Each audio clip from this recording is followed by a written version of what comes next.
Vadodara police દ્વારા આજરોજ Kadodara police station વિસ્તારમાં નગરપાલિકા હોલ ખાતે લોન મેળાનું આયોજન કરવામાં આવેલ,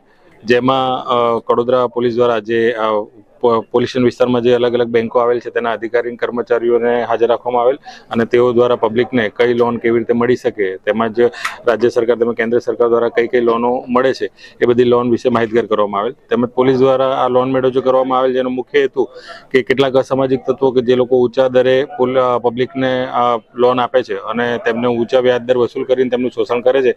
તેવા લોકોથી જાગૃત થવા માટે અને તેવા લોકો વિરુદ્ધમાં પોલીસ સ્ટેશનમાં ફરિયાદ આપવા માટે અને આવો કોઈ વ્યક્તિ તેમના આજુબાજુમાં કંઈક કરતું હોય, આવું કોઈ લોન ઊંચા વ્યાજદરે આપતું હોય અને ગેરકાયદેસર હોય તો તે બાબતે પોલીસને જાણ કરવા માટે, એમને જાગૃત કરવા માટે આ લોન મેળાનું આયોજન કરવામાં આવેલ, જેમાં કડોદરા નગરપાલિકા તેમજ આજુબાજુના ગામોમાંથી સરપંચો તેમજ બધા આગેવાનો સાથે ઘણા બધા માણસો હાજર રહેલ, જે લોકોને આ બાબતની સમજ કરવામાં આવેલ અને ખૂબ જ સારી રીતે આ પ્રોગ્રામ સંપન્ન કરવામાં આવેલ.